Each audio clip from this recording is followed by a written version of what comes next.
The views and opinions of this broadcast do not reflect the views and opinions of Radio Global, Who Knew Productions, JSA Media, and its affiliates. Enjoy the show.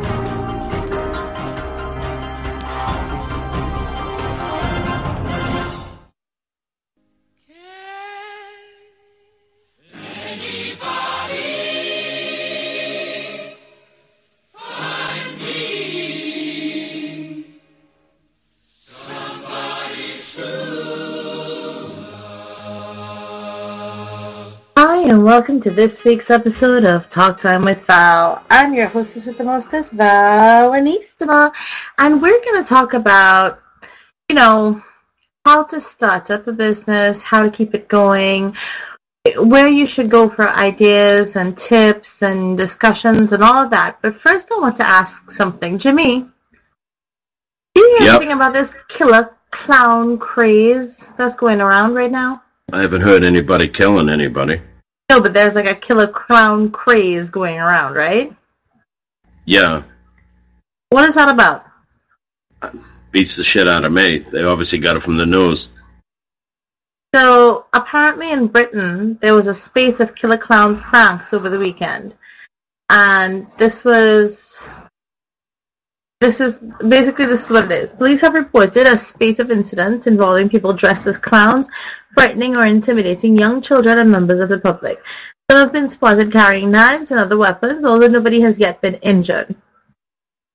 So, I don't know why this is suddenly so funny, but I do know that, if I'm not mistaken, a teenager was arrested, wasn't he?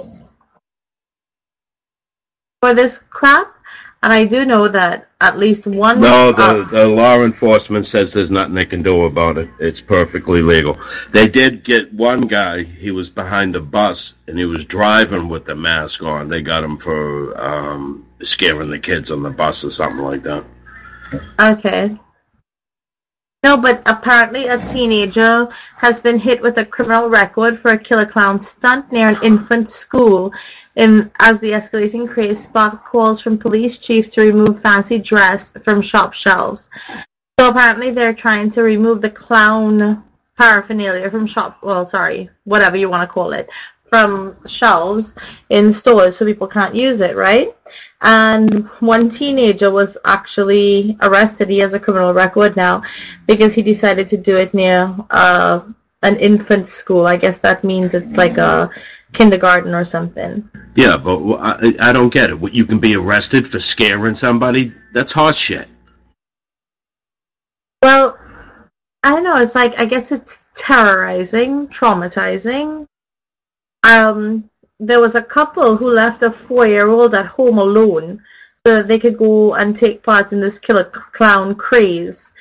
So they're being charged with neglect, which they well should be, right? Who the hell leaves a 4-year-old child at home alone to take part in anything? Well, he probably was sleeping. You don't leave a 4-year-old child alone in the house.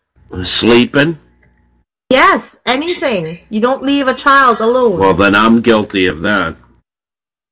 You're not supposed to. That's not responsible. Police in Menasha, Wisconsin, released dashcam footage from the moment they arrived. A report of clowns chasing after cars in the early hours of the morning. As they pulled up, 2 men in clown costumes were standing ominously by the side of the road. The pair, aged 29 and 20, were spoken to by officers but not arrested. However, the older man and his 26-year-old wife, who was acting as their driver, were arrested after police discovered that their child had been left at home alone. So they've been arrested for negligence. This is crazy. This is complete bullshit. No, being arrested for negligence is crazy. All right, this is the government just coming into your house and saying, we don't like the way you're taking care of your kids. No. You know what I mean? No, that has nothing to do with it. This is people who think they could whip their dick out, stick it in somebody, create a child, and then just go about their business that they have no responsibilities. That is bullshit. That is crazy. If you make a child, you have a responsibility to take care of that child. You don't leave a 4-year-old alone at home for hours. anything could happen. There could be an electrical fire. How do you know it was for hours? See, It you're said, assuming. no, the 4-year-old had been left alone for several hours. I was reading and you interrupted, so I stopped to let you say what you were saying, and then I was responding to you. But anyway, the child was taken in by the Department of Human Services, and quite frankly, the thing is, there is a law that states that you cannot leave a child at home alone, I think, under the age of 12, which is why babysitting is so popular, right? There is a law that states that because, and there are reasons. One, child gets up looking for parents, can't find parents. You know how many children have been hung on blinds? Children aren't, resilient as you would think. They could accidentally turn on a stove, gas themselves. They could wander out into the streets. They could fall and, fall down the stairs. Whatever might happen. I mean, yes, it's tragic that accidents happen.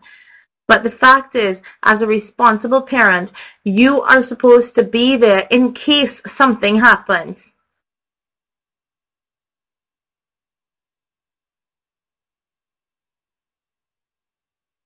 That's why there's a law about it. It's not the government coming into your homes and telling you how to raise your children. It's common sense. And apparently common sense has to be regulated because some people decide they can do anything they want to do, whatever they feel like doing it. That makes no sense to me. But anyway, this killer clown craze, I'm telling you right now, if somebody ran out in front of my car in the middle of the street, right, because this is what they've taken to doing, apparently they're dressing up like clowns and not just on the side of the street, but they're running out into the middle of the street. Jimmy, you're going to try to avoid them or you're going to hit them? Avoid who? Like these so-called killer clowns that are they're running around with knives. It looks like real knives, right? And they're running straight at your car in the middle of the street, looking like they're going to stab you or something through the windscreen. You know what I'm saying? Are you going to try to stop your car or are you going to keep going? It depends if he's going to try to stop my car. Well, that's what I'm saying. They have been trying. These idiots think it's so funny to run out in the middle of the street in front of moving cars, attempting to make cars stop so that they could, try to terrify the people in there. They're causing accidents. I mean, it's ridiculous. It's a nuisance. And so wasn't Occupy Wall Street. What? So wasn't Occupy Wall Street. They were annoying and sleeping in the parks. Okay, we're talking about one thing right now, Jimmy. I'm not saying no, you're wrong, but I was asking you what would you do in this situation? Well, I obviously couldn't run them down. I would bump up to them and then start speeding it up. I'd have no choice but to get in my hood. Then I would fly around until he falls off. So you're telling me that if 3 or 4 crazy people start rushing your car with what looks like weapons in their hands to bang on your windows, that you're going to stop your car or slow down? One, I haven't heard no reports of anybody doing that. No, I'm saying when this they would bullshit smash my escalates. car. Of course I'd run them down. There you go. And that's what I'm saying. This bullshit's going to escalate, It's completely ridiculous. I mean, okay, standing on the side of the street in a scary clown costume is one thing. Running out into the middle of the street is another. And I predict, since it's become so popular in the UK and it's become a trend in the US now, that what's happening in the UK is probably going to end up happening in the US, where these hooligans are going to start running out into the middle of the street at people.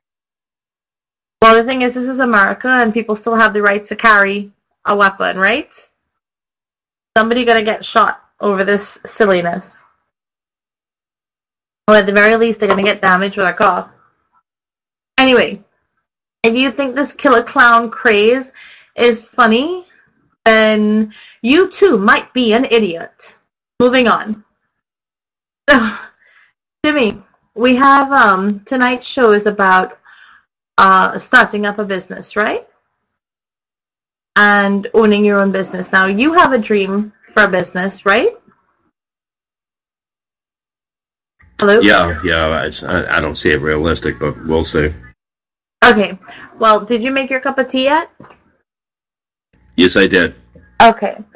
So let's talk about this for a second. The thing is, if you are serious about starting up a business, anybody who's serious about starting up a business, there's a few questions you have to ask yourself, right? Before you could even start a business, you need to have a business plan. And before you even have a business plan, there are at least 20 questions you need to ask yourself. So, you think you've got what it takes to be an entrepreneur? Now ask yourself, just to make sure that you're thinking about the right key business decisions. 1, why am I starting a business? Most people will say so that they can have financial security and stability later on, right? That's the general reason. Others will say because it's their passion or their dream of fulfillment of a wish. 2, what kind of business do you want?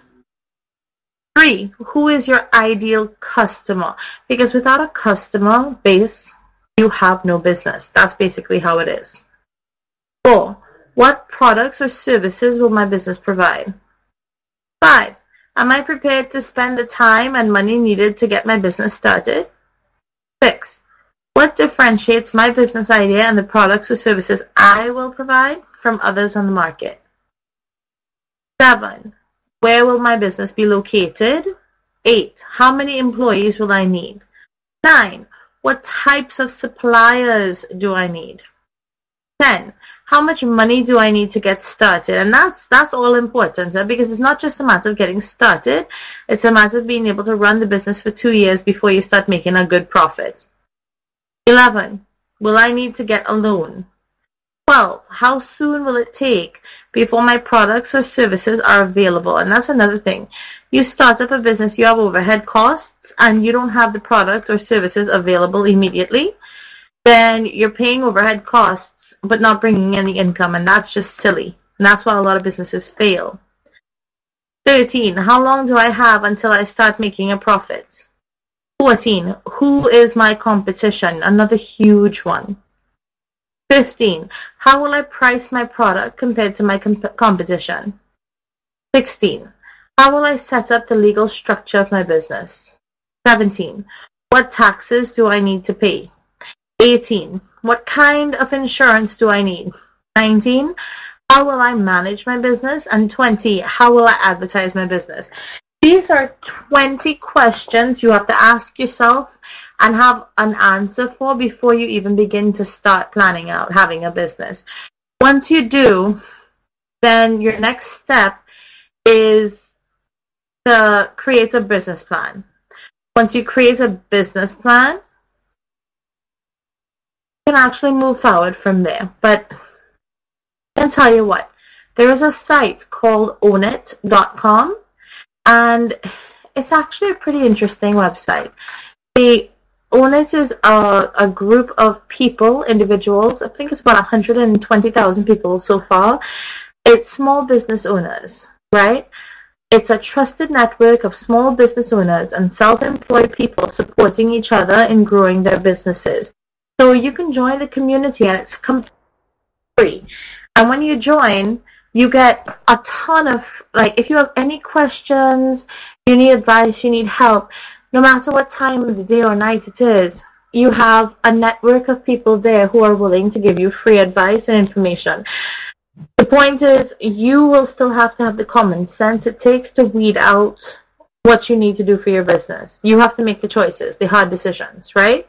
That's what it boils down to. Okay. If you need more help, there are small business initiatives, and you know what you can do? You can go to www.sba.gov.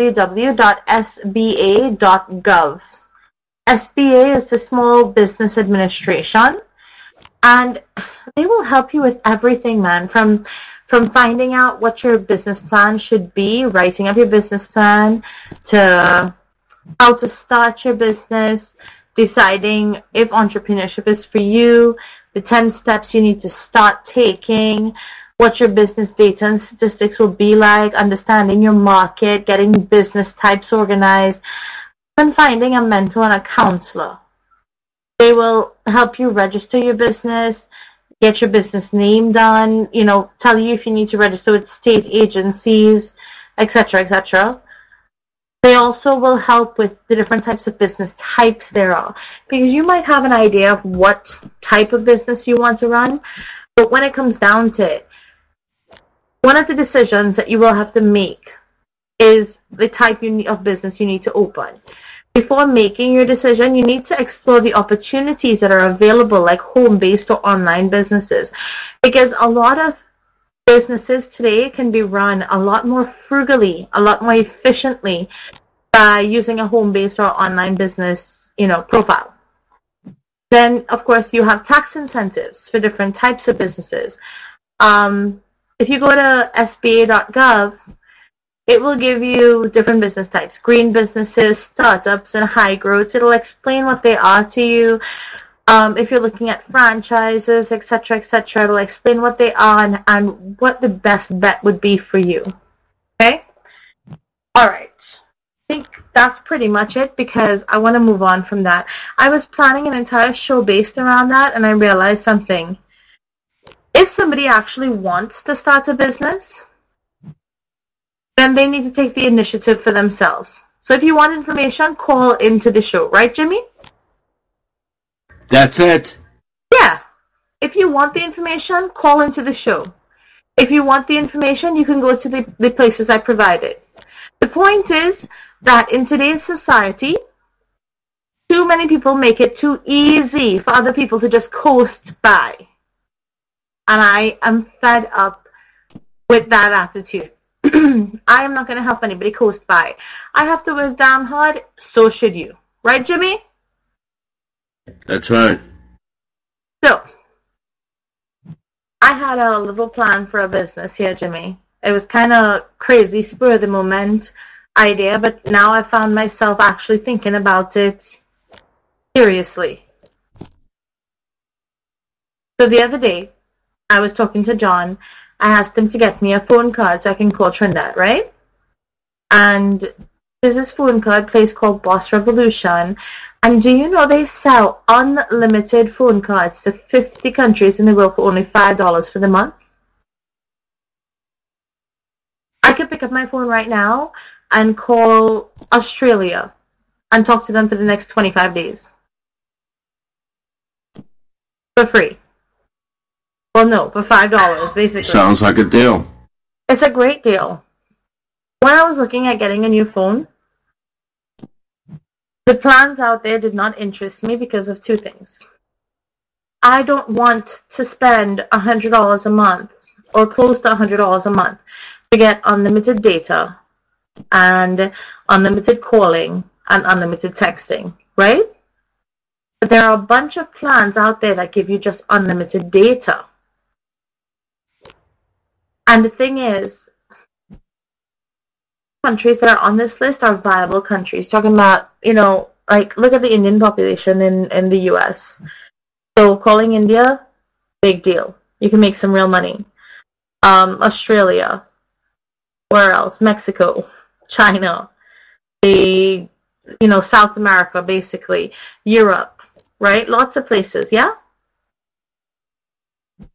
The thing is, I was telling my niece, and I was joking around about this. I said to her, hey, make up a little brochure or pamphlet and tell people, if you get a phone, like say you buy, you can have a phone activated for 3 months for $7. Apparently there are prepaid phones. Once you buy your phone, you can have a $1,000 phone, but you can keep it activated for, basically $7 for 3 months. So let's say you do that, and then you start telling people, I can save you this kind of money. All you got to do is, pay me $10 and I'll tell you how to do it. Because for $5 a month, Jimmy, you can call unlimited to the US, Canada, Puerto Rico, Hawaii, everywhere else. Isn't that crazy? All you have to do is have an active phone. Do you get incoming calls? Yeah. Well, the thing is, you have to have an active phone line. So your incoming calls, anybody can call you because they'll have your phone number, right? And your phone number will show up when you call. It's not like it's going to show up some kind of weird, weird number, strange number. It's going to show with your phone number, calling them. Kind of cool, right? Yeah. $5 a month, unlimited calling. I was like, huh. I told her, I'm like, yeah, we should just set it up by the university. And all these college kids that are paying $80 a month for their plans can now switch to $30 or $40 a month unlimited data plan, and for $5 get unlimited calling to the rest of the country. Because right now the reason plans are so high is that nobody wants to get stuck in a contract. So they buy those prepaid phones and they put those cards in, $40 a month for unlimited data and another $40 or $50 a month for unlimited calls and texts. You know? It's ridiculous. This way you get unlimited texts to 50 countries in the world. Unlimited calls. It's kind of awesome, including the US and Canada. So there you go. Mic drop. Okay, but you want to know what the business model I was looking at was, Jimmy? What's that? Estate sales. What is it? Estate sales. Is there anything that you're looking for right now? For property? Purchase. No, like to purchase for your home. A TV, a living room set, a blender, a microwave, I don't know, couch, bed, whatever. Weed? No. You know exactly what I'm saying, Jimmy. Come on. Are you looking for anything? Other than that, no, I'm not. I could use some clothes, shoes. Okay. All right. Give me, if you don't mind, right? Give me your zip code. Just your zip code. 03079.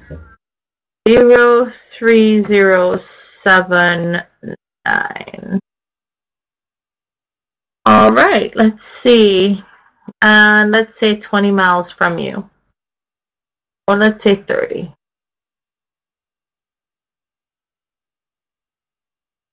Okay.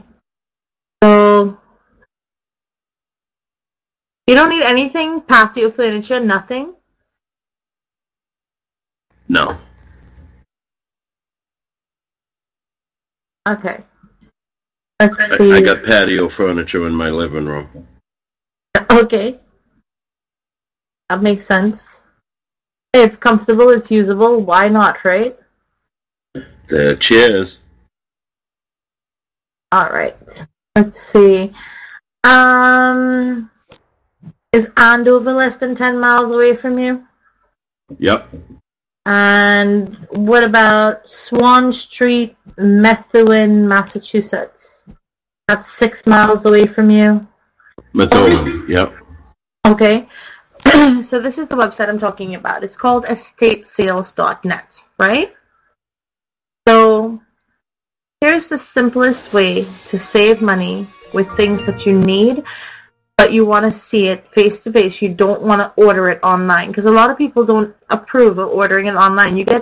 A lot of times you get kind of gypped on that deal. Yeah? Yeah. So there's a few sales in your area, Jimmy. I just sent you a link. I poked you with it. Do you see it? Or should I poke the other one? No, you got the right one. Okay. So if you click on any of those links and open them, you will see everything from vanity tables to clothing, shoes, guitars, pictures on the wall, bookshelves, books, basically anything that a home will have. Because this website, what it does is it arranges for people to basically be able to sell, like it's an estate sale. Whether somebody has passed away or they're moving to a different state or they're moving into a nursing home or whatever reason, they will sell everything for you, down to your rugs. Okay? So, it's a great website, especially if you know what neighborhoods you want to shop in, right? You're not going to be going to, okay, let's say you know what you like. Me, personally, I could go to the store and I can purchase a brand new couch set for about $1,700, right? Or I could go to an estate sale in one of those houses that has 9 bedrooms and 14 bathrooms, and they have beautiful furniture, and they're selling the couch set for $500. And it's, practically brand new. You're guaranteed there's no bugs or anything else in it. You get what I'm saying? And you can get something that they purchased for $5,000 for now for $500. Why would you go spend $1,700 on something that's lower quality just because it's brand new? I mean, it's up to you. I personally wouldn't do it. Right? Do you know that I saw a TV? A friend of mine was looking for a television. I saw a 60-inch TV, flat screen TV. It's not actually flat screen. Sorry. It has like a little belly on the back of it, on the bottom. But relatively light TV, and they wanted $25 for it, Jimmy. Or you can get... Excuse me, what? Yeah, they wanted $25. Yeah, just $25 for it. You can get a 37-inch or 42-inch flat screen smart TV for like $50 at these estate sales. You can get brand new washers and dryers. You can get antique furniture that you would go to the frickin' store and pay through your nose for. Actually, a lot of these estate sales are visited by resale shops and antique shops. They go in and they clean out this antique furniture, they buy it, and then they take it back to their shop and have a 500% markup on it or more. Because they would pick up a bed set, $500, and go back and sell it for $2,000, $3,000, $4,000, $5,000. You believe that? Oh, yeah. Well, I've seen it happening so much, right? And I was like, this is actually a really great business opportunity, but you have to mark the areas that are well-to-do areas, places where you're going to get quality items. And you have to know what your market is. Excuse me. Like if you don't have storage space, you're not going to go and pick up 15 sets of couches or, coffee tables and stuff like that. But let's say you have a vintage shop or you have an Etsy website. If you go on Etsy, you can sell cast iron, scrolls or whatever. There's always a market for things like that, right? For me, personally, I know good kitchen products, good kitchen items. So, or knickknacks, or, filigreed artwork, things like that. It would be really simple, comparatively simple for me to pick up some things now and sell them back on Etsy or eBay. Let's put it this way, Jimmy. They have these things called $5 grab bags, right? This weekend on Sunday, there was an estate sale close by, so John and I went to it. It was open between 2 and 3 p.m., just for an hour. So we spent the morning doing other things, and then we went to the estate sale before we came home. When we went to the estate sale, in a $5 grab bag, I got a kitchen stand mixer, 2 sterling silver trays. These silver trays are expensive. I mean, I can go back and just sell them right now at a freaking pawn shop or something and get like $50 or $80 a piece for them, They're worth a lot more than that, though. But I'm just saying, I got a nice antique bigger tray, some antique copper pots, not pots, but like ramekin pots, and a bunch of other things, like a little Indian bridal elephant, things like that, all for $5. The mixer that I got, when I came home and I looked it up it's working, everything's fine, it's clean. It has the attachments to it, although I'm not sure that it has all of the attachments, like all the different paddles and hooks and stuff. But just the mixer alone, right now, if I were to sell it on eBay, I could sell it for $40. I paid $5 for the entire bag of stuff, by the way. That's what I mean. Sometimes you get a good deal. No, but you get these good deals all the time. That's the thing. At these estate sales, on the third day of the estate sale, they always have something called a $5 grab bag. And pretty much anything there for $5. Like, I mean, okay, I got a set of 6 mini meatloaf pans, right? And I just tucked in with my, in my grab bag as well. What else did I get? A bunch of new, like, I mean, the plastic, little plastic hanger thing that pokes through the towels to hook them together is still on it. So they're brand new, never been used. You know? A bunch of, like, little beautiful fingertip towels, face towels, things like that. All of them tucked into the same bag. Those trays alone are worth a good deal of money. Those meatloaf pans alone are like $50 worth of pans. All for $5. If I were to have a yard sale and price them at $2 a piece for a pan, people would buy it.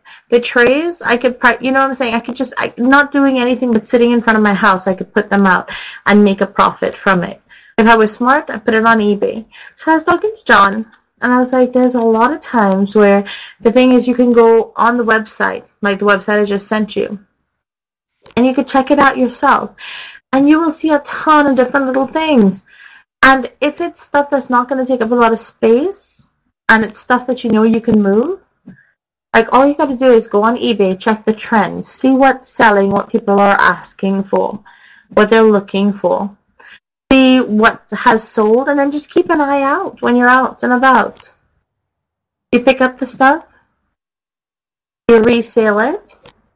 You know what I'm thinking about doing with those meatloaf pans, Jimmy? I'm thinking about painting them and drilling holes on the bottom of them, on the bottom of each one, and then attaching them to each other in like a pyramid shape so that it can be used as a little herb garden that you can hang up on your kitchen wall. Basically, all I have to do is use 2 pieces of thick wire racking, which an old coat hanger would work for that. You can split an old coat hanger and use that and bend that. Attach these hands to it coming down like in a step, and use it to plant herbs as a planter to hang against your kitchen wall. You could leave it aluminum, colored, gray, steel. You could paint it. And it's so easy to paint and to put little designs on it. All you got to do is print out the design and cut it out, paste it on there and paint around it, you know? Pencil it on. Not hard to do. It's ridiculous. Sounds like a project. It's a little project. It won't take long to do. I just repaired, I picked up for $5 a 4-foot fountain because the base of the fountain had a crack in it, right? I plugged it in. The fountain works. The LED lights in each basin works.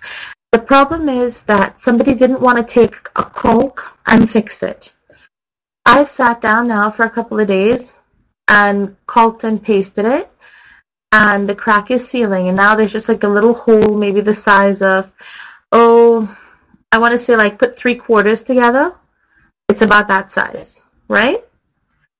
And all I have to do is spackle it and seal it up and just sand it down, and that beautiful fountain that is about $400 at Menards is mine for $5. Even if I didn't want to save it and use it as a water fountain, you know what? I could have just planted plants in it and used it as a holder. It has those beautiful LED lights in it. It's all colorful and it lights up and it's beautiful. But hey, I thought, why not do a resale business like that?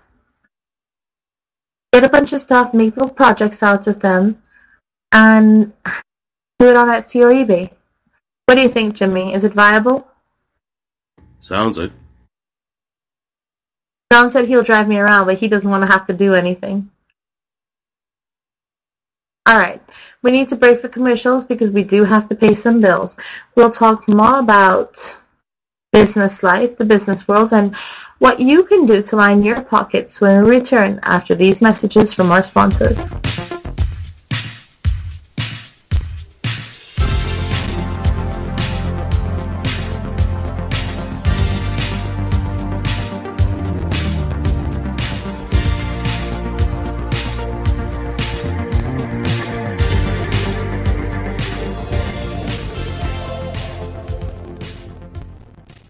Are you hangry? Know the signs. Uncontrollable yelling. Why aren't you egg rolls? Hallucination. Sushi. Pants discomfort. I hate you, pants. Hangry. It can happen to anyone. Fortunately, there's E24, the app that tells hunger to shut up. Egg rolls. Thanks, Snoop. E24. In my medical opinion, it's the best way to order food online, baby. Hey everyone, as you all know, summer is now here and everyone wants sexy summer skin. I'm partnered with Rodan & Fields, the #2 premium skincare company in the US. We have some fun treats for you guys. Check out my website at www.ewinters.myrandf.com. But wait, there's more. Join as a preferred customer to get 10% off and free shipping for all these amazing products that I'm currently obsessing over. Or email me for a free mini facial or free consultation at ewintersrf@gmail.com to get your sexy summer glow. Hey everyone, I want to tell you all about an amazing salon. Joyce's, located at 132 Ferry Street in Everett, Massachusetts. Joyce's specializes in the latest techniques in coloring, styling, cutting, and beach waves. Joyce's features Sukesha all-natural nutrient products and organic color. Joyce's full-service spa and salon, located at 132 Ferry Street, Everett, Massachusetts. 617-387-6688. Specializing in you.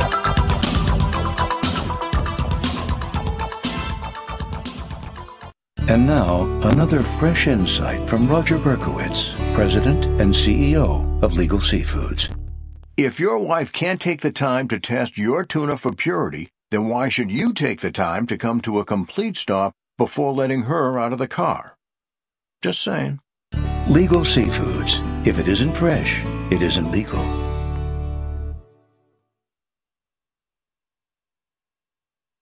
Hi, my name is Amrita Rupnarayan, aka Valanistama. Amrita means ambrosia or nectar of the gods. Valanistama means keeper of divine knowledge. Join me every Thursday night at 10 p.m. Eastern for a night talk with Joe Rocks, exclusively on TuneIn Satellite on Armed Radio Global Network, where we will discuss food, culinary arts, baking, cooking, food preparation and presentation, bringing you a little bit of the divine knowledge so you can create your own nectar of the gods.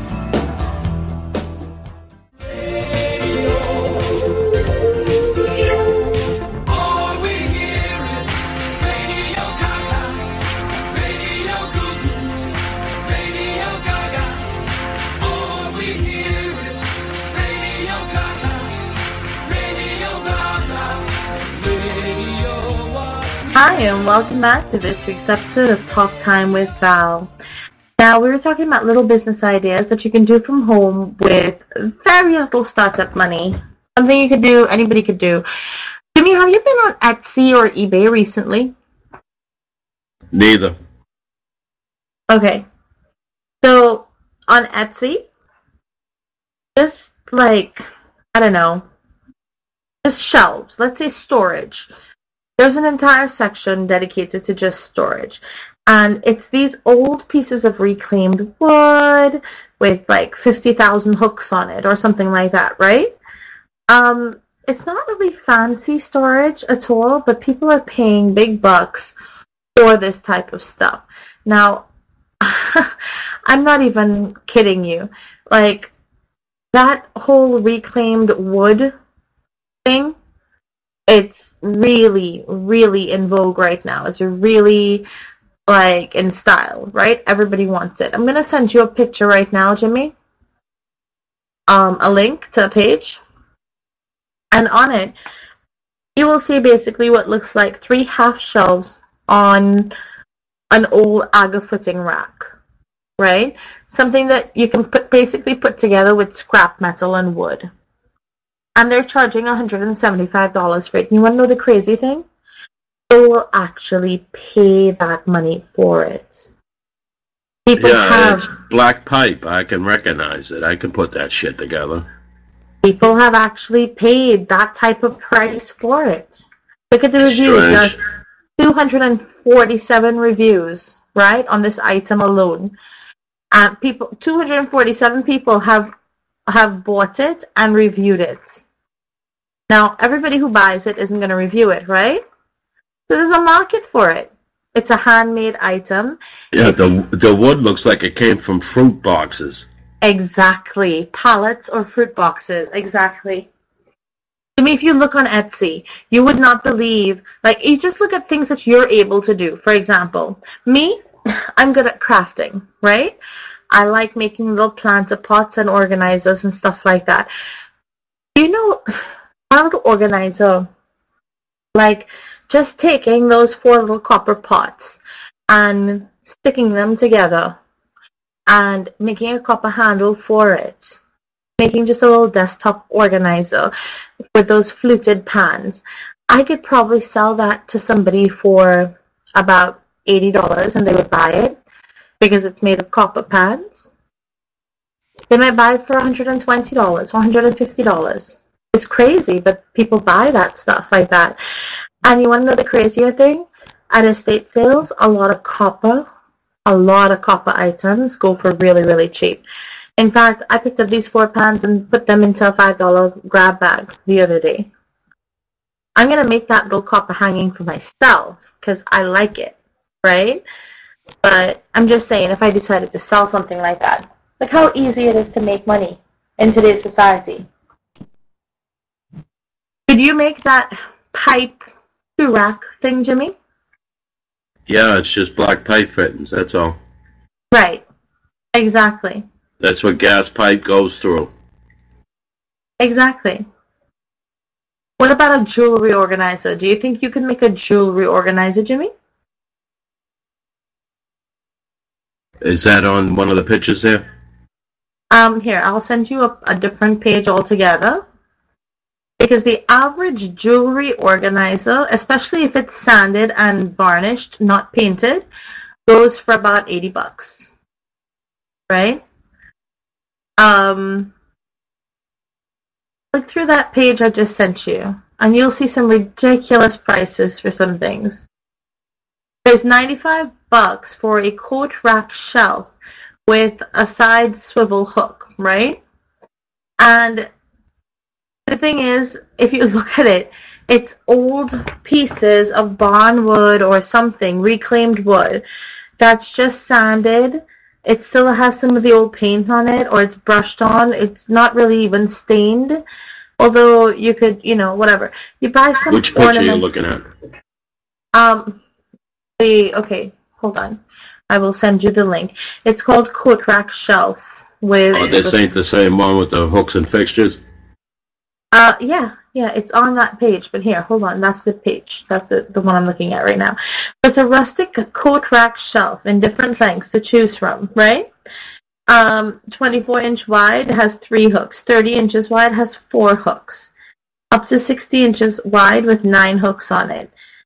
And it's crazy that something like this, because it's rustic, goes for $95. The cheapest one they have selling goes for $80, and people are buying these items. They have had 934 reviews, so that's sales, 934 sales. They have a 4-foot shoe rack bench. That page I just sent you, Jimmy? Look on the bottom right-hand side of that page. Do you see the shoe rack bench that's going for $260? And look at how simple it is to make that. I mean, seriously. That's some thick wood, though, so yeah. It's thick and sturdy wood. It might cost you, what, $60 in materials? Including the varnish? Yeah, pretty much. And you're selling it for $260?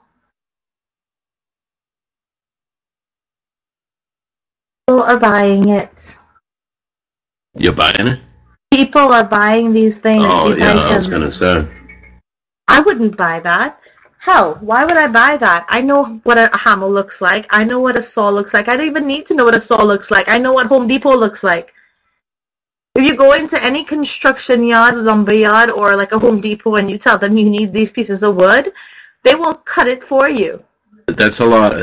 That wood there, I thought it was just the top that was that thick. The whole thing is that thick. That's a lot of money. What are you talking about? The pine that it's made out of. Yeah, it's thick. It's 1 inch, if not more. No, it's 2-inch pine. Oh, that's what I mean. That's expensive. Or 1.5 inches. No, okay, it's still expensive. Not really. Is it made from pine? Are you sure? Let's see. You know, it could be made of 2x4s. Then that would be cheap. It could be made of pretty much anything. So let's see. Hold on. They don't say what type of wood it is. They've painted it. Well, I can tell by the top it's knotty pine. Okay. Okay. But that's the thing, right? You can tell by the top what type of wood it is. But people on here, Jimmy, do you have any old barns around you? No, and see, what is Urban Renewal came in and took on all the old places that had great wood. Do you have any idea how expensive anything made from that old barn wood is? Yeah, well, like I said, when I was married to my first wife there, and I was doing over the house, I was taking up the subflooring, which was 1-inch pine, and they were 13 inches wide. And I was planing them down, and you wouldn't have believed what I was getting I was getting colors in it, you know what I mean? Blues and grays out of the pine. Yeah. But I turned around and put it on my wall, on a 45-degree angle, and I had it going up the whole wall in the lobby. That sounds nice. It did. It come out really good. I even used the old square nails there to put it in. Oh, that sounds really nice. Jimmy, what do you say? What do you say we get together and do an Etsy site? I do the reclaim projects, right? You do the woodworking stuff, and we get a couple other people who want to, sell off the same site, and we set it up and sell some stuff. It's stuff that you have, and you could try it out. Hey, I made this. You think somebody will buy it? You know what I'm saying? Yeah. Put it up and see. Kind of crazy, especially when I think those fixtures are lovely. But when I think about how many I have seen on the side of the road, like, I'm not even kidding you here, when people are redoing their homes, they get rid of all of those cabinetry fixtures, the fittings for the cabinets. Right, a lot of them are good. Yeah. And you can take those and use them as just reclaim them, recycle them, and use them on your shelf, on your, you can make a chest, like a little hope chest, with lots of little cubbies and drawers, or a apothecary table or something like that. People always want statement pieces in their house. If I could, I would totally make an apothecary table with 20 or 30 little drawers in it with those little button fittings, and sell it for $2,000. Because you know what? I've seen it bought for that. Hell, I have seen somebody buy for $680 what essentially amounts to a tile with some rope around it. Jimmy, I am not kidding you. They took the swing. No, they took a rope. They took rope thin rope twine. That's maybe about a half-inch thick, right? A quarter-inch to a half-inch thick. They took a tile, and they put 2 tiles together and stuck them together with glue, with hot glue, right? On the bottom of it, they cut out a round piece of wood and glued that on in place on both sides. And then they just started wrapping that rope around it, gluing the rope together. Just gluing the rope together as they go. It's called a rattan rope table or rattan rope benches and chairs, and it's made using old tire and rope. That's what they wrap the tire in, but what do they use for a table? Glass? No, to me, after the rope is tied off on the top like that, because they start from the middle and they make it in coils, right? But the rope itself is the tabletop. So you can push down on it and it moves? No, because there's a piece of wood underneath it, remember? Oh, okay. See, that's what I meant for what they use it for a top. Yeah, they put the rope. Okay, they take the two tires, Jimmy, and they stick the tires together, and then on either side, on the opposite ends, top and bottom of the tires, they put a round piece of wood and basically glue that on, and then they start the rope twining it around it. You've never seen that? No, but I can picture it now. They go for a lot of money too. Like a lot of money. Let's see. Okay, Ballad Designs, a spool side table, which is basically a rope table, $229. Right? For just one little, like a little side table, Jimmy. It's crazy. But these rope tables are in vogue now. Hey, you wouldn't believe, man. You know those old wine barrels? Usually like $125 for one. What is it? Wine barrels. Okay. Wine barrels? You know what I'm talking about? They're expensive. Yeah, they're like $125 for one. So here's the latest trend, right? Taking a wine barrel and turning it, well, this is not a latest trend, this is an old trend, turning it into a planter, right? And using like the base, like those pipes, those metal pipes we were just looking at, taking a base stand for it, and those are going for like $600-$700. So you're gonna put $200 of work into it, material and work. You can turn right around and sell it for $600 to $700 easy. I'm gonna send you a picture of something, and when you see it, it's 40 things you didn't know you could do with rope, right? And the reason articles like this are so popular is because those design tools are now becoming so very, very popular. So I want you to scroll down and look at... From the shoe rack bench? No, I just poked you with another link. Didn't you get it? I'm opening it now. Okay. So, yeah, these are things you can do with rope. And I want you to scroll down to number 21. You can go back and look through the others after. So scroll down and look at number 21. It is turning a tire into an ottoman. Basically repurposing an old tire into an ottoman. And, I mean, these things sell for, like, great big prices. It's ridiculous. That rope chandelier. What's it goes for? What? Say that again. What's the ottoman going for? Hold on, let me look it up. Rope ottoman. Price. Well, they have them selling at Target. Target is reasonably priced, right?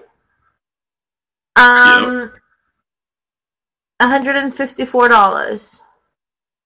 For a small one. At Walmart. What? Wow, and that ain't much work. It really isn't, is it? It's like taking an old ornament and just wrapping it in rope. They took a tire, an old tire, and wrapped it in rope, Jimmy. That's what they did.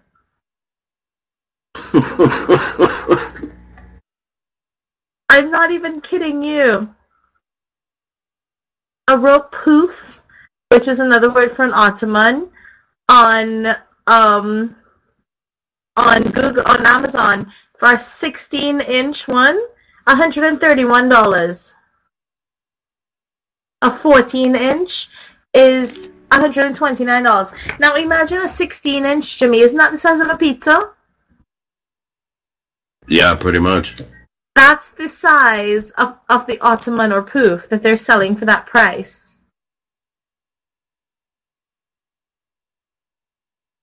So imagine if you take a nice big tire and make it. Some of them go for like $600. And then, of course, better yet, if you go fancy and you decide to dye your rope, you know? Yeah, that'd be nice. Or even better, instead of using rope, you get macrame, because macrame is silly cheap, right? I mean, I used to macrame, yeah. You can get spools of that stuff. Like, you can pay six spools of it for like $1. Yeah? So you'd use that instead of... Yeah, wrap the macrame together, and this way you have literally hundreds of colors you could choose from. That's true. And all you do is you just, twine the macrame together to make it thicker, like into rope. And use that instead. Added bonus, your poof, now it's, waterproof and stain resistant. Because macrame is naturally waterproof and stain resistant.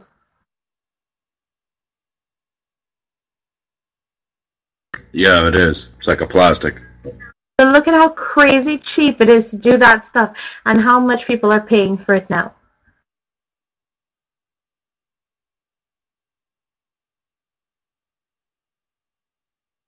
Isn't that crazy?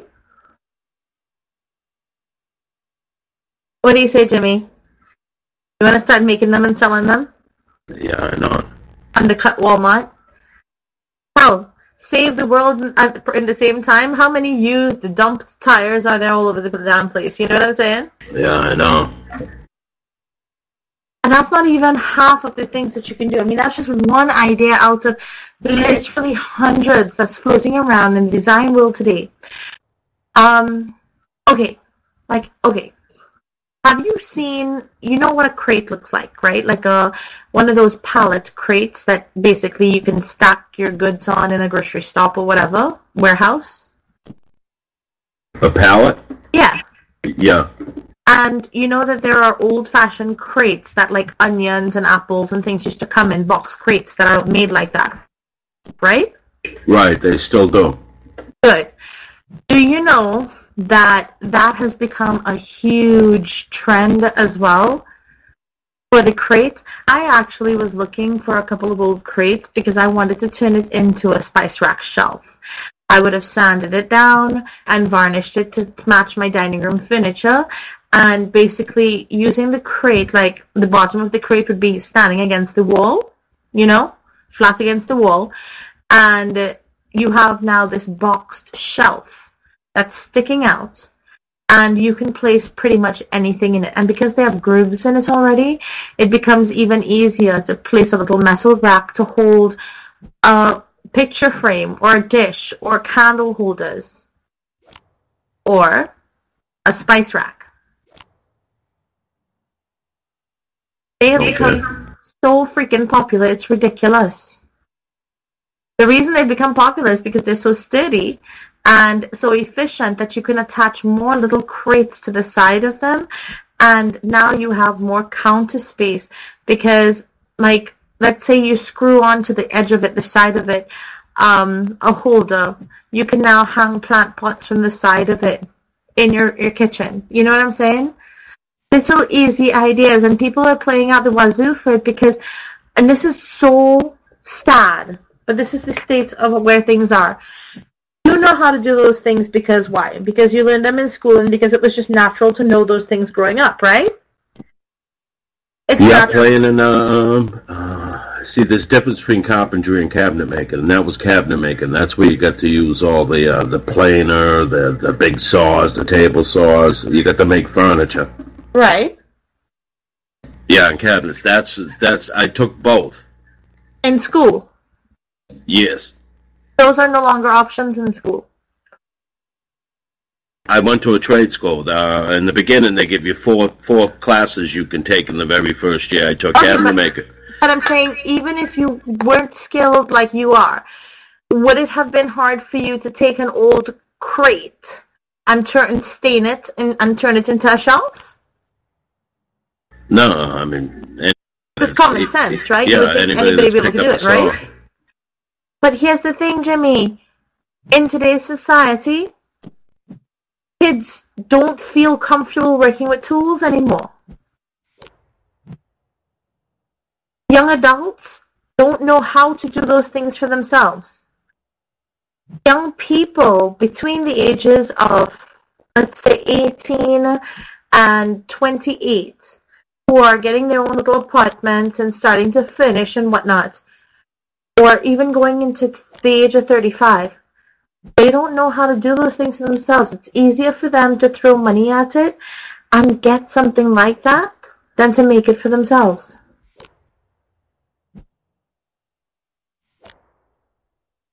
So nobody makes their girlfriend bookshelves no more? Pretty much, no. Nobody does. Why would you have to when there's IKEA? What they look at is this. They think to themselves, all right, I don't really know how to make it. I'm getting paid $20 an hour for my time. If I were to try to make this, it might cost me 6 hours to make it. That's $120. I might as well go to IKEA and buy it, right? And that's how they think about it. When in truth and fact, turning a freaking little wooden crate shelf into your own homemade project might take you 2 hours, maybe 3 hours tops, but it's invaluable. It's not a matter of money. It's a matter of you did it yourself. You stained it, you made it, you put it up. It's your own finishing little touch. The reason people like those effects so much is because it makes a place look homey, because it makes a place look like you took the time and effort to do homemade projects, right? And that's why they're drawn to it. That's why it's making such a big comeback. That's why it's so trendy. But nobody's actually doing it. Oh, Jimmy, we can make a killing making these things and selling them. It sounds good. It sounds like you should do it for a hobby or something. Exactly. And the thing is, if you just enjoy working with your hands and making things, like I enjoy doing the crafty stuff, right? If you enjoy doing that and you have a workspace to do it in, birdhouses, for example, do you know how much those little homemade birdhouses go for? How much? It's crazy. If you go to like an art show or a little trade show or garage sale or whatever it is, right? Where there's like a bunch of little handcrafted birdhouses. A small one goes for $40, and like a larger one that's got the steepled roof and, you know, like painted pretty and stuff can go up for like $200. Wow. For a birdhouse. A birdhouse that you would have made in school when you were in school to learn how to, you know, do some minor woodworking. You know what I mean?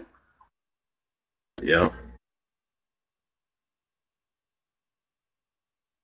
You know, if you want a homemade bee cage, it will cost you about $80 in like items, products, right? Just take my word for it because I was pricing it out earlier.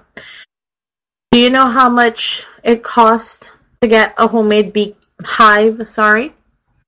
Or one that looks homemade, or even a beehive. Do you know how much it costs? No. Take a wild guess. I don't know.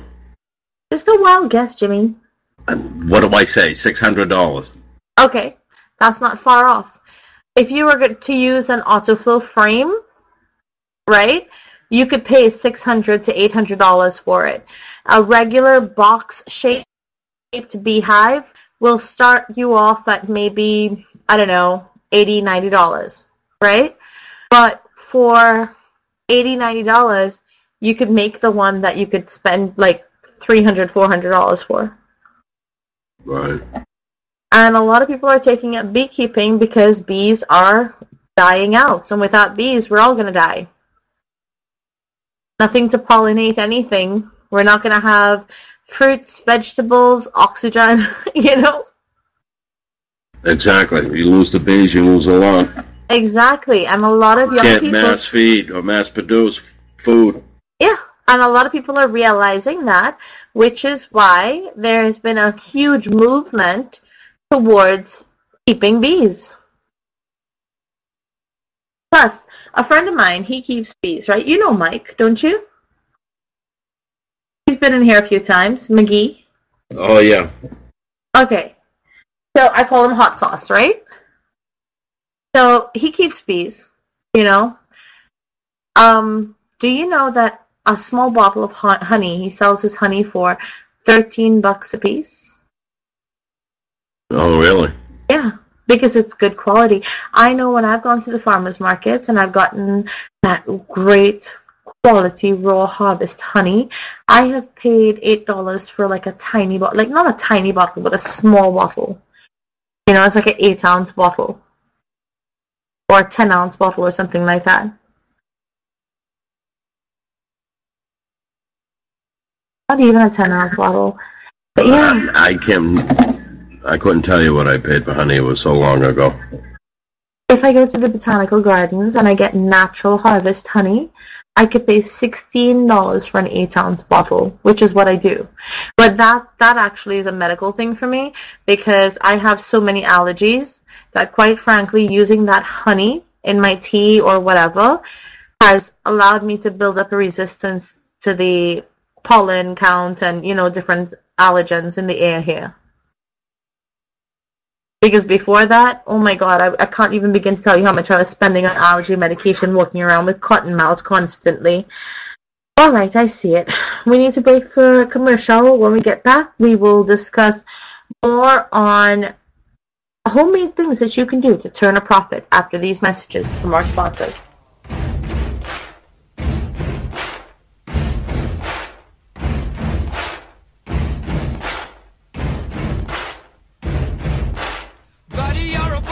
A big noise playing in the street, gonna be a big man someday. You got mud on your face, you big disgrace, kicking your can all over the place.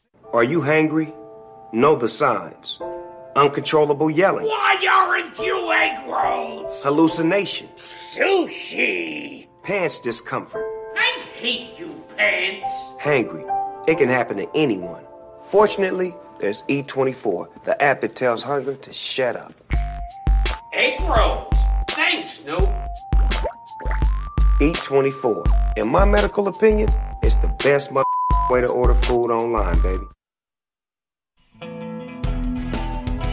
Hey there, all you creepy people. This is Kevin Wayne from Portland, Oregon. You're listening to Armed Radio, home of the big guns.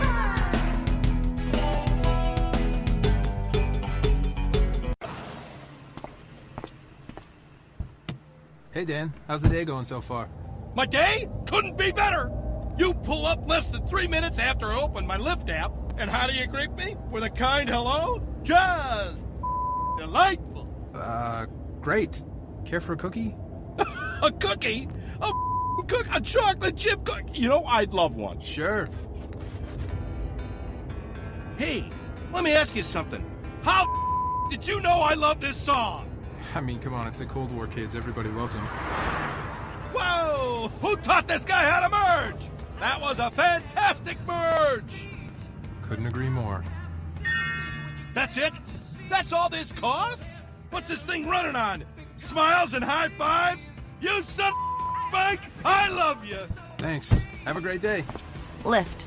Driving you happy. Just download and go.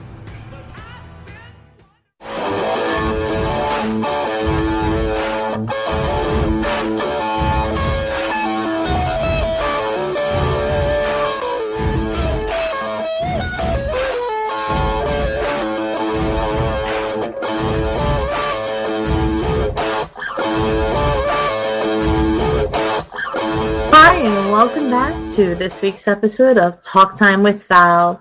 Jimmy, let me ask you something, right? For all of our listeners out there, we've been talking about homemade ideas that you can turn into a business. Things you can do, taking your hobby into a profitable area, basically. Now, Jimmy, let me ask you something. Have you ever used homemade soap? No, but it doesn't sound good. Okay, well, actually, there are a lot of people who do homemade soaps now, and it's a huge industry. I sent you a link just now. Go look at it. I'll just do a little rundown here. There are so many different homemade soaps and lotions on the market and so many people are into the organic thing, that foods like Whole Foods, like stores like Whole Foods, for example, have entire sections dedicated to this. I can get 2 ounces of bath salts. Like, basically, I pay $4 an ounce for bath salts. The thing is, it's stupid because these bath salts can be made at home. I can make a pound of them using Epsom salts and fragrance extracts that I can get at drugstores or at spas or mineral stores. I can get those for really, really cheap. I make pounds of it at home myself. But for the convenience of it, I buy it from Whole Foods, right? There are also organic soaps. There is lavender soaps, coconut milk soaps, shea cocoa butter soaps, patchouli soaps, different types, different things. People with different skin conditions or who just like the fragrance or just want that, whatever. They buy this. It's actually become a very trendy gift to give. Unfortunately, the average bar of soap runs between $3.50 for a small bar, which is about half the size of a bath bar, to about $6 for a normal size soap. Like, a bar of Dove soap, Jimmy, that size. Like $6 for the organic soap for 1 bar. People buy it. No thanks. Well, I'll leave soap up to the people that know how to make it. It's actually become such a huge industry that there are pre-made organic soap bases that you can buy, like buy a 5-gallon bucket of, basically. And then you add your own fragrance oils and stuff to it. You crush up a few rose petals or whatever and put it in there. You're good to go. That's it. People will buy it. Isn't that nuts? Yeah. Yeah. Imagine if you had something to monogram your soaps with. Okay, to personalize your soaps, all you need is, a little form, which you can make, or you can purchase. And you have letters of the alphabet in there. Dude, you're making a ton of money, because $24 for monogrammed soap. And people actually buy it. Engraved soaps, monogrammed soaps, you can carve that out of a bar of soap. You don't have to, buy the engraving or whatever. But yeah, $24. Would you ever pay $24 for a bar of soap, Jimmy? No thanks. Isn't that crazy, though? That people actually buy this? 998 people have purchased this item. Monogram soaps at $24 plus. See, people like Joe buy that shit. That ain't me. But I'm saying, if there is a market for it, right? Okay, you might not be a soap person. You can't make soaps. What about candles? Can you make candles? I never made them before. Okay, let's look it up real quick, because the internet is our friend, right?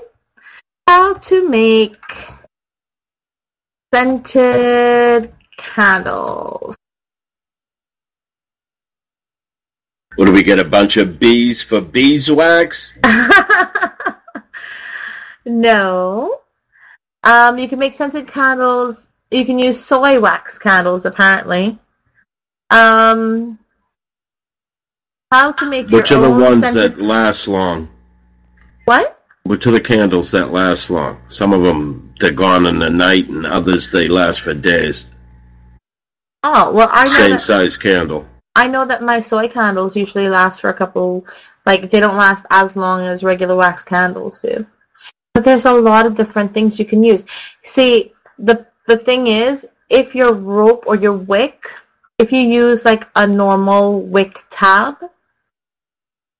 if it's thin, it's fine. If it's braided, it burns the candle down faster. You know what I'm saying? Yeah, because it flows out. Yeah. Right. So basically, you just got to make sure you have the right wicks. Oh, so you're looking for something dense. Actually, that regular cord twine, right, it works best as a wick. Regular cord twine. What are you talking about? Yeah, it's just a spool of, like, twine. It's called cord twine. Okay. It's a braided wick rope. Basically, that's all it is. But it's very thin. So because it's braided, it takes longer for the braiding to, like, once it's dipped, it takes longer for the wick to burn, which means the candle lasts longer. And you can buy a big spool of it for, like, a couple bucks. Okay, now soy burns longer than paraffin does. So there's been a huge movement to buying soy wax. Alright, so let's see now. Let's see. Soy wax. Bulk. Now look it up. Let's see if we could start our own candle factory, Jimmy. What do you say? You can get 10 pounds of soy wax flakes for candle making for about $15 to $17. 4 pounds, is that what you said? 10 pounds. 10 pounds of wax? Yeah. How do you get the scent into it? Well, that's easy. You could they have essential oils selling everywhere. Oh, would you melt the wax and stir it in? Yeah, you stir your essential oils into the wax. Oh, okay. Yeah. You want to do it, Jimmy? Yeah, I have to be on the stove, right? Not really. Well, how are you going to melt the wax? Well, no, that's what I'm saying. You could have, let's say you bought a slow cooker just for that. You know? Okay. If you bought a slow cooker and you have, like, a ladle, one slow cooker, one ladle, so you get, like, a 7-quart slow cooker, and you pour the wax into there to melt. It's constantly melted, and then that's what you're using, you know, for your wax making. Then you can control the heat, control the temperature, and you always have that one ladle and one slow cooker to use. And then it's a matter of just dipping out the wax and pouring it. Basically, you take bamboo skewers that you buy at the store. You get, what, 100 for like $1? You know what I'm talking about, the thin bamboo skewers. You tie your wick cord rope thingy to that. You spool it through a button, or you buy candle tabs. And candle tabs, you get like 1,000 in a bag for, like, you know, a really cheap price, right? You can get like 50 for like $1 or something like that, whatever. You get those candle tabs, you tie the wick through one end, and you tie the other end to a bamboo skewer. And then, simple enough, you put it in whatever glass bottle you want to use. Hey, use old bear bottles. I already showed you a simple way to cut those, right? There's an easy and simple way to cut bear bottles, glass bottles. How's that? Oh, you don't remember that? I was a few I months remember ago. now. Okay, hold on. It was basically, they take the bottle and they heat up. Okay, so you have the water in a bowl, and then you take the oil. You have the bottle standing in the water. You take the oil, pour it in there, and it's hot oil. You flash fire it. And then it just kind of cuts and seals. I believe that's how it's done. Hold on. How to cut a glass bottle. It was like a really simple, easy, quick little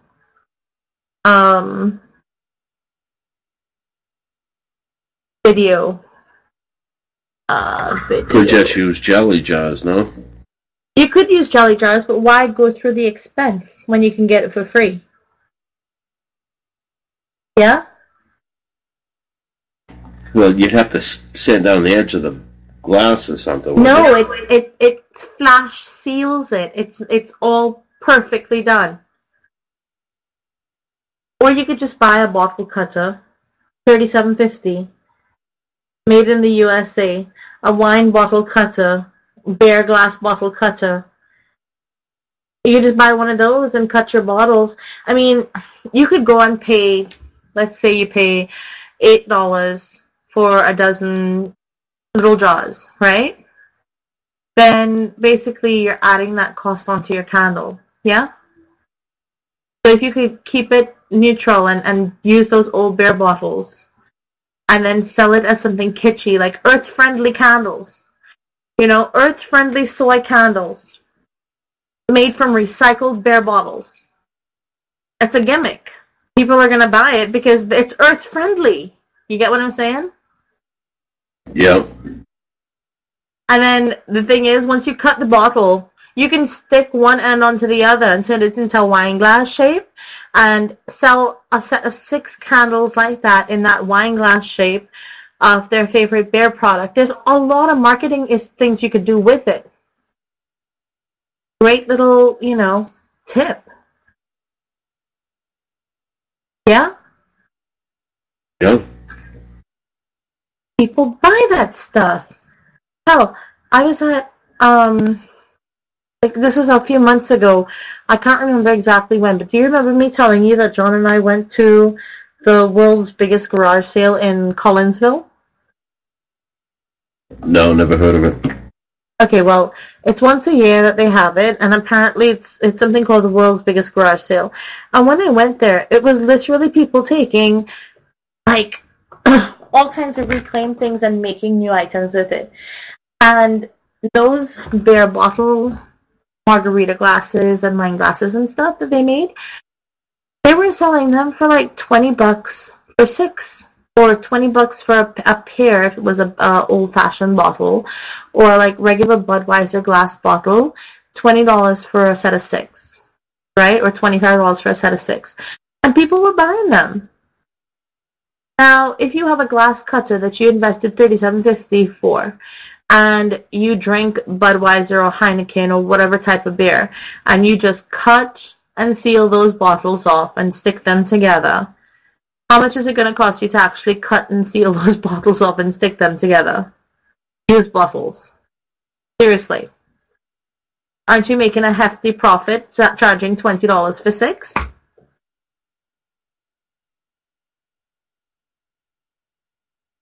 People were buying them. It was pretty awesome, actually.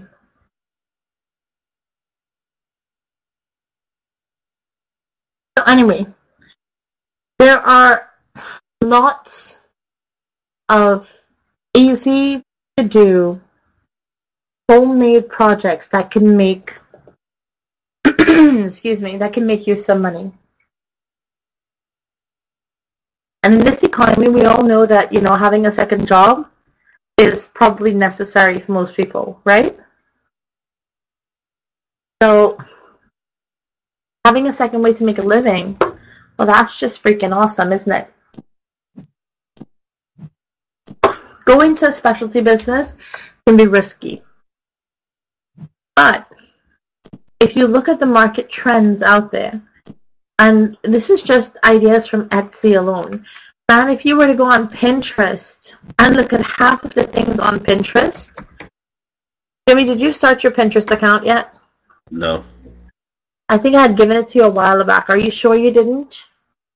I don't know. Alright. How much would you pay me if I sold you a head in a jar? I wouldn't want a head in a jar. I'm saying, if I could get a jar that was bigger than your head, Jimmy, and make a head that looked realistic, looked just like your head, and stick it in that jar with some green slimy liquid in it, or it looks slimy, but it's not. It's just green liquid. And you could stick it in your fridge and freak the hell out of somebody. How much would you pay for it? It would be a stupid idea. I don't know. It's a stupid idea, but a lot of people would buy it, right? $20. Well, the jar alone. Okay, so $20. You'd pay $20 for it. The thing is, you can make one at home, right? And it's real easy and real simple. And I was looking it up on Pinterest today because I was thinking of freaking some people out. Did I send you the link yet? No. Now, I hardly ever use Pinterest, but my niece, Zoe, I was telling her that I needed to get some new diabetic recipes for Halloween treats, right? And she was like, go on Pinterest. Pinterest has everything. She loves Pinterest. And she's been telling me that for a long time. And I signed up for it, but I never really use it, So I went on Pinterest, and then the first thing I saw was this head in a jar thing. I thought, that is so cool. There are a lot of creepy people out there who would totally love it. They would totally want it, But not just that, there's like, oh my god. You could search for anything on Pinterest. I mean, anything. And it's like, it's ridiculous. Give me an idea, Jimmy. Anything to search for. Anything in the whole world. What am I looking at here? Pinterest. I just gave you the site, so you could look up anything you want. Let's say resale ideas. That sounds random enough, right? I type in resale ideas. Let's see what comes up. Pallet cash wrap. Oh, wow. Oh, that's actually pretty cool. I like that. They have old drawers, ways to repurpose old drawers. How many people just throw out their old furniture? You know what I'm saying? Why not repurpose it into something else? Yeah? Yeah, if you got the time. Right. But if you turned it into a business, wouldn't you make the time? I guess. Yeah. What about, what do you use to burn somebody's name into wood, like a soldering iron? Would that work? Yeah. Okay. So let's say you had a wooden hanger, right? And you custom made this wooden hanger to hang like scarves and whatnot on it. You can hang like a ton of stuff from it. Jewelry, coats, whatever, right? Lots of hooks on it. And you burned somebody's name into it. Somebody would buy that, yeah? If it was their name. So that's what I'm saying. You can custom design something like that. Custom made organizers. You burn their name into it. Vintage glass lamps. How easy it is to make a lamp. Lamps are expensive, man. Let's see. There's mason jar crafts.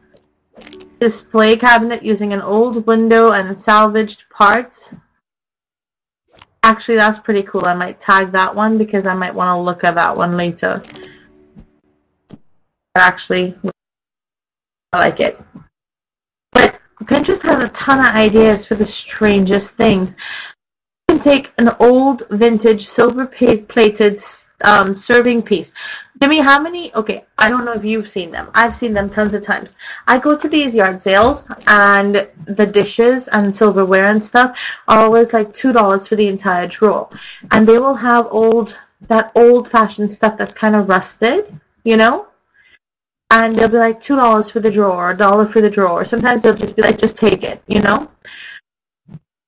You can take those little rusty pieces, sand them, spray paint them, bend them, and use it as a door handle or a furniture fixture hinge piece. You know what I'm saying, Jimmy?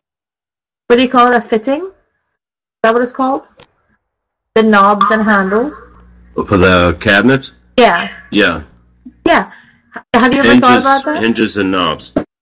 Right, you could take make a little fitting little pull lever knob, whatever you want to call it, for a drawer from like one of those silver-plated spoons. How awesome is that? Sounds good. I mean, you could pretty much turn any piece of junk into artwork.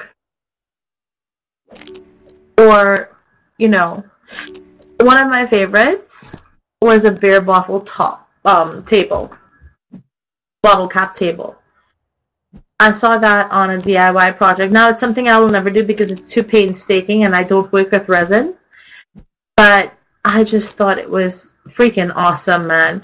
And there's this lovely barbecue place here called Sugar Fires. And their countertop is made out of that bottle cap resin table thing. It's awesome. I freaking love it. I think it's awesome. If it gets poured right, it comes out good.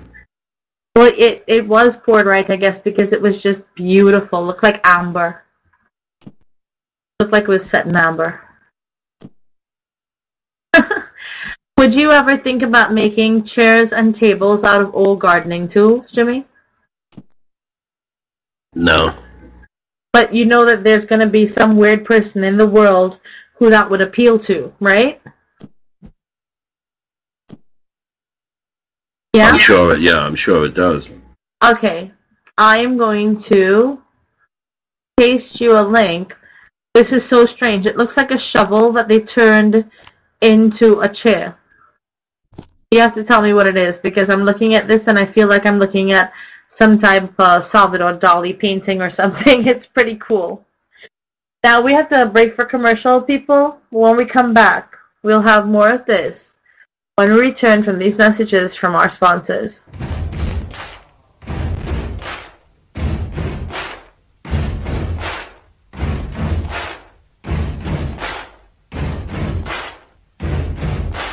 Buddy, you're a boy, make a big noise, playing in the street, gonna be a big man someday. You got mud on your face, you big disgrace, kicking your can all over the place. Are you hangry? Know the signs. Uncontrollable yelling. Why aren't you egg rolls? Hallucination. Sushi. Pants discomfort. I hate you, pants. Hangry. It can happen to anyone. Fortunately, there's E24, the app that tells hunger to shut up. Egg rolls. Thanks, Snoop. E24. In my medical opinion, it's the best way to order food online, baby. Hey everyone, as you all know, summer is now here and everyone wants sexy summer skin. I'm partnered with Rodan & Fields, the #2 premium skincare company in the US. We have some fun treats for you guys. Check out my website at www.ewinters.myrandf.com. But wait, there's more. Join as a preferred customer to get 10% off and free shipping for all these amazing products that I'm currently obsessing over. Or email me for a free mini facial or free consultation at ewintersrf@gmail.com to get your sexy summer glow. Hey everyone, I want to tell you all about an amazing salon. Joyce's, located at 132 Ferry Street in Everett, Massachusetts. Joyce's specializes in the latest techniques in coloring, styling, cutting, and beach waves. Joyce's features Sukesha all-natural nutrient products and organic color. Joyce's full-service spa and salon, located at 132 Ferry Street, Everett, Massachusetts. 617-387-6688. Specializing in you.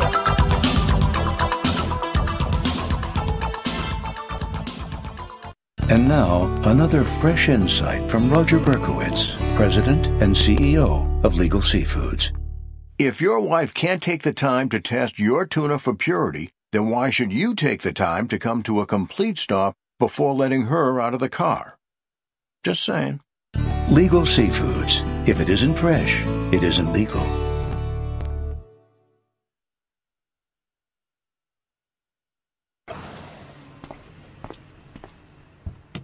Hey, Dan. How's the day going so far?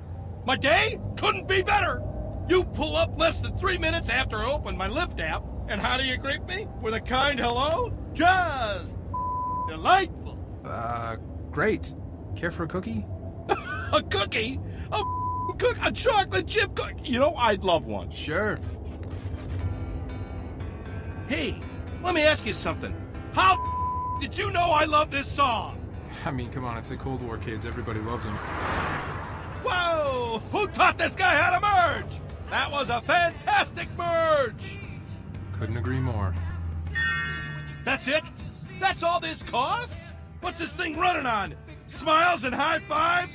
You son of Mike, I love you! Thanks. Have a great day. Lyft. Driving you happy. Just download and go.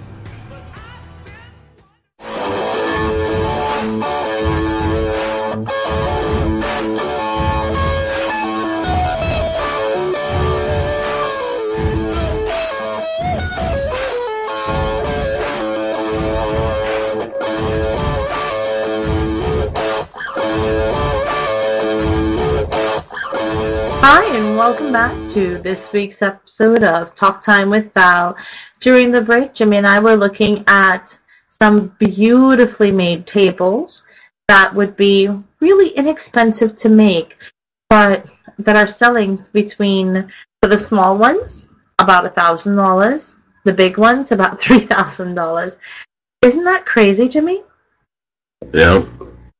That industrial meets country look is really big these days.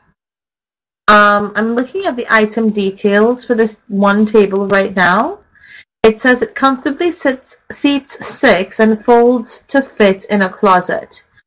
It's a walnut stain, deep metallic metalwork that adds a touch of excitement to an otherwise classic, comfortable table where you are bound to share tons of wonderful memories. Materials: black iron piping, reclaimed pine wood. Jimmy, how many, like seriously, how much do you think it'll cost you to make this table? I don't know about the folder one. I still haven't seen it yet. Oh, I sent you a link just now, didn't I? I'll send Yeah, you the metal table, but not the folder one. No, I just sent you another link, Jimmy.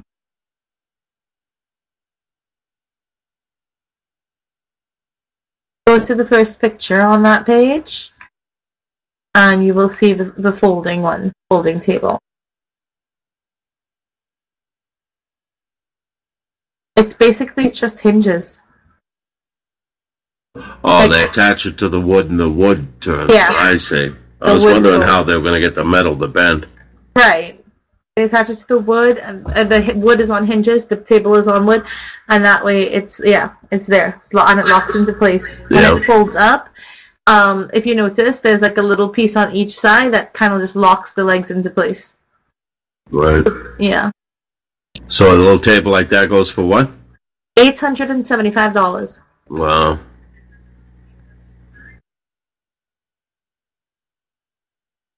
You didn't realize your skills are so marketable, huh?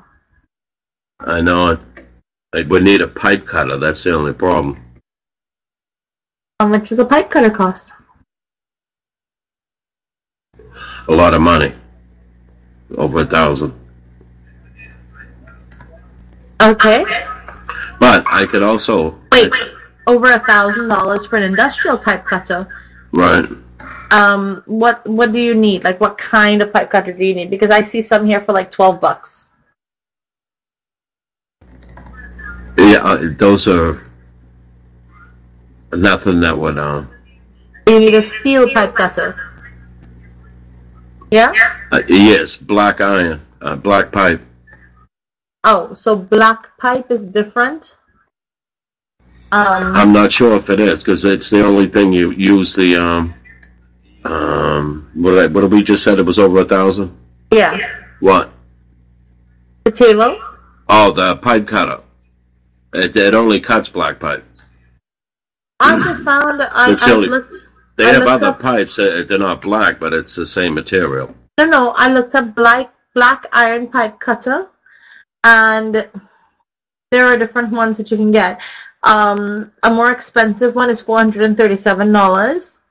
The average one is about $125 to $170. Oh, they're cheap.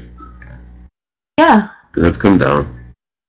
So let me ask you something. If you were making something like this, these tables, right? How much do you think it would cost you to make the table itself? 3 2x6s and the black pipe. Black pipe would cost the most because we'd be getting it retail. If you ever went into business for it, then you'd start a business, you can get it wholesale.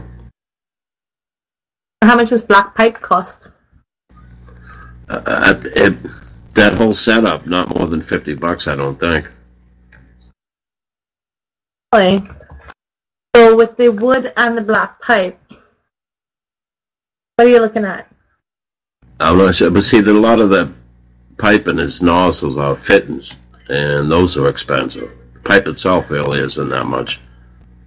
You know what I'm saying? So if there's a lot of fittings on it. The fittings are yeah, so anywhere from $50 to $100 Jimmy. for the $50 to $100 for the pipe, and Jimmy. another $20 for the $25 for the wood. Jimmy, What? the cast iron pipe fittings for $3.90 for the silver colored ones. The black cross pipes are $2.97. The black T pipes, the cross fitting, is $1.41. Oh, it is cheap. All right, I don't know what the hell I'm getting this mixed up with. Okay. Then yeah, it wouldn't be more than $50. And then you sell that table for how much money? I don't know. What'd you say it went for? Oh, $875. Yeah. Yeah, dude. Yeah. Yeah, I could get into that. This is what I'm getting at. It's like, it's so easy to start your own cottage industry. You know? You can do that, and you know what I would do? I would do the candles, man. I wouldn't do the soaps because, quite frankly, I The don't candles, like the you're not gonna. You'd have to pump out a shitload of them to make any kind of money. Unless you did, no, scented candles. Like, let's say you did a batch, a 7-quart batch, and you made, those little bottles, and you sell them for like $12 for the bottle pack, for a 2-pack, you know? People buy that. Jimmy, I go to this store, and the different scented candles can go for upwards of, a Yankee candle is like, have you ever bought a Yankee candle, Jimmy? They from Mass. And do you know how much they cost? No, but I do know they're the ones that last long. They do? Yes. I know. Do you know how much they cost? No. Alright. So let's say an average Yankee candle. I've seen the smaller ones for like $25, right? See. Let's go to 4 candles here from Yankee Candles and get a price.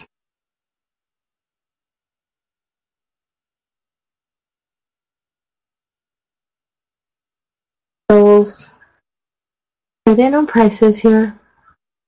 Flameless, nope. Accessories, nope. Candles. There we go. And they can go anywhere from the tea lights priced at, or the little easy melt cups are $5, to the normal sized candles being about $50. And there are some that are, let's say you make one in a witch's shape or whatever, like novelty candles, special edition ones, they can go for like $100. Candle, Jimmy. Oh yeah. Yeah. That's the only way you're going to make money off it. The gingerbread? You're not going to be selling them at Yankee Candle prices because I'm sure they got different wax. Right, you wouldn't be. But let's say you have a gingerbread maple fragrance, right? And you're selling it at this time of year, and you sold your candles. You're not selling them at Yankee Candle prices. You have a 6-pack of the bare bottle ones, and you can, like, it goes into like a little box that you can solder the box, the name of the family, or whoever you're sending the gift into, right? And you have this 6-pack of little candles that look like wine glasses when they're done, made out of bare bottles. You're selling a package deal, yeah?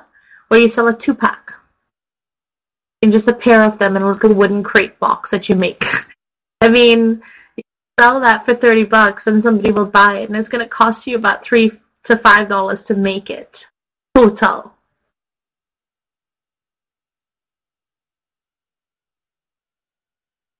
If I could go right now and get 2 fragrances that I loved, or a fragrance that I love, and it's in those little bare bottle wine glass things, and it's in a little crate or a little like homemade basket thing that has my name embossed on it, and it's wrapped up in some clear plastic and shipped to me like that with a pretty bow on it, and I could buy that for somebody for a present, I would pay $30 for it. And the thing is, I'm a frugal shopper.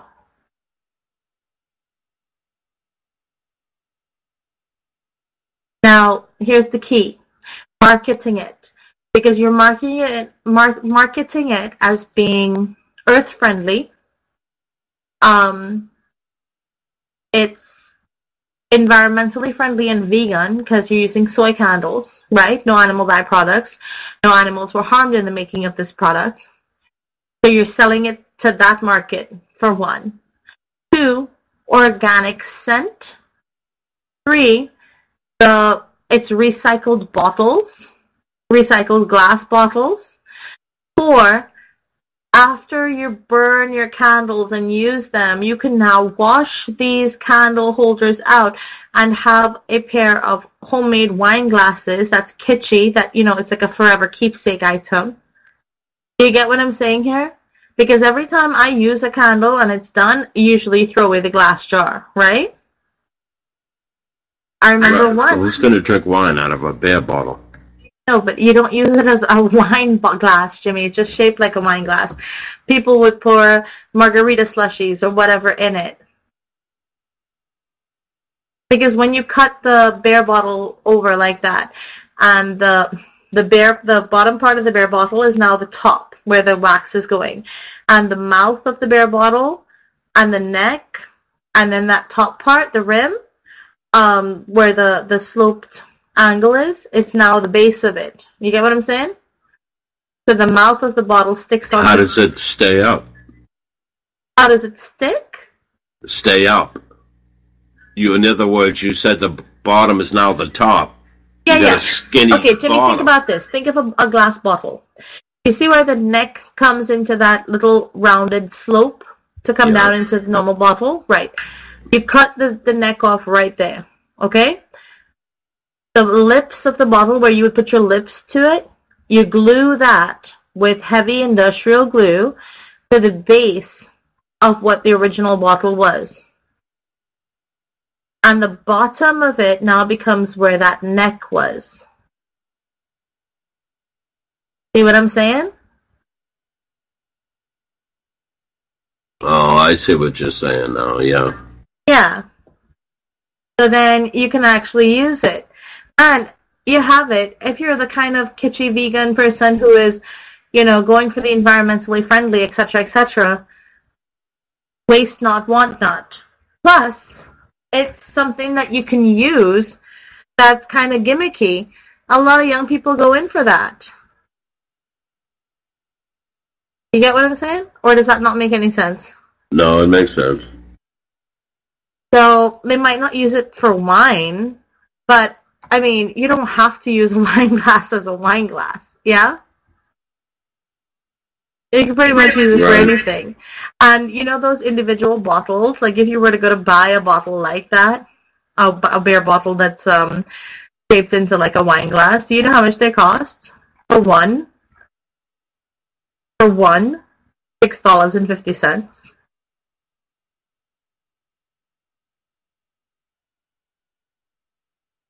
Well, it'd probably take you that in time to cut the bottle.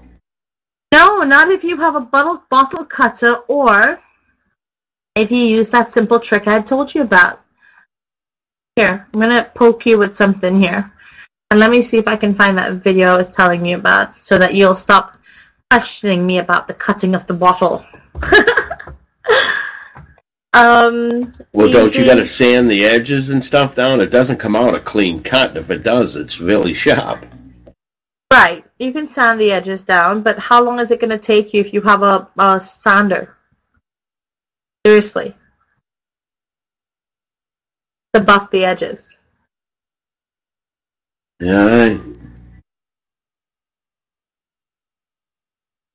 And then, okay, say it's that. Charge $30 for 2 candles that you pour into those. Don't you think it's worth it? Yeah, I guess.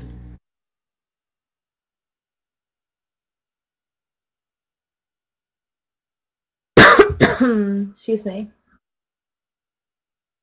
Okay, here we go. It's using nail polish. This one here is using nail polish remover, fire, string, lighter, and cold water. You want to now. This is an easy hack on how to cut a glass bottle. Listeners, if you're interested, you can go to my Balinese Armed Radio page. I'm going to post it on there right now for you. It will be an easy and quick way for you to cut a glass bottle. I have way too many windows open right now because it's taken really long for my computer to load up a page. Here, Jimmy, I'm going to paste this to you here. Okay.